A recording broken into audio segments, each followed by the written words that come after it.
So the reason I like to teach my students with physical gestures is because I know that whole brain learning happens that way. If you can connect a concept with a physical movement, not only for people who are kinesthetic learners, it's for everyone, and just making that association. So let's talk about flipping your lid. Let's talk about the brain, okay? I'm going to take your thumb and put it to the center of your palm, and you're going to wrap your fingers on top of your thumb. Okay, so the tips of your fingers are touching your thumb, right? And you kind of put it in this kind of position, and this is supposed to be your brain, right? This is the prefrontal cortex. Actually, the fingernails are the prefrontal cortex. This is the front part of the brain. This is your frontal lobe. In other words, it's the most advanced part of the brain. It's the least developed in adolescence. It's not fully developed in adolescence. Okay, you're still developing this until you're about mid 20s or so. And sometimes people have trauma and things like that that prevent them from maybe ever even really having a fully functional prefrontal cortex because what happens is underneath you have the thumb here, right? And this is a part of the brain. You can think about it as like a really lower part of the brain, right?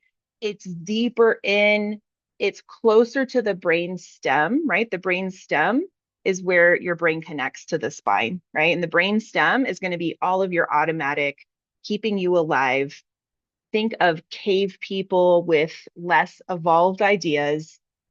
That's where we're at. Okay. So the limbic system is where all of your emotions kind of come from, right? You also have like a reward center in there that is very strong, right? You find $20 on the street, you feel like $1 million. You get a shoot, you get all kinds of chemicals shooting into your brain, thinking and feeling just on top of the world, right? This is a strong, powerful part of the brain because it keeps you alive. Okay. Sometimes emotions and feelings can also be signs of danger. Okay.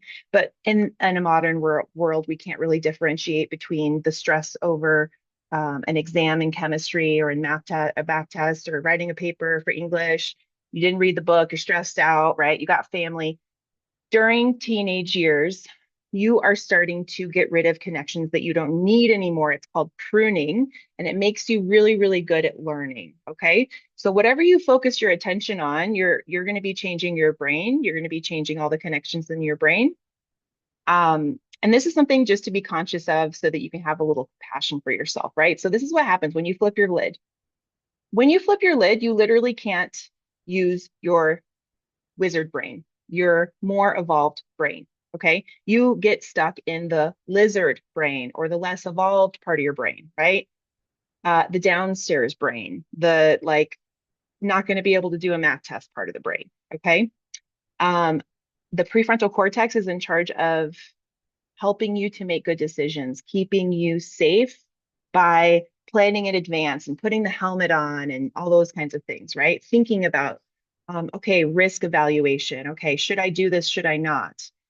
Putting something on the calendar. Even all language comes from that prefrontal cortex. That is a very advanced quality that we have as human beings is language, right?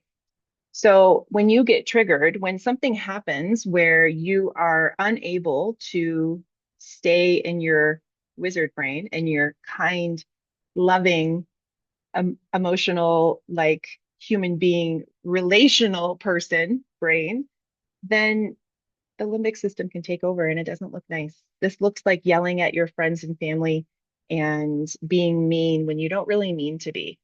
You don't know what happened. You slammed the door. You didn't even know that you slammed the door. You're in your lizard brain. People also call this seeing red, right? You're seeing red. There's no way that you can rationally think or understand or talk to anybody or make decisions or any. This is you are in fight, flight, freeze. You are in survival mode. Okay. So when we flip our lid, this is what happens, right? Ways to come back, right? This is where you ground down into your senses. You look around, you notice you're safe, take some breaths, right? We have all these tools. Okay, but that's a little brain lesson on flipping your lid. I hope you can find some compassion for yourself next time this happens, and then just pause and remember this kind of model, and just know that that's part of when you're in development, right? The prefrontal cortex can go offline a lot easier sometimes, right? So have some compassion for yourself.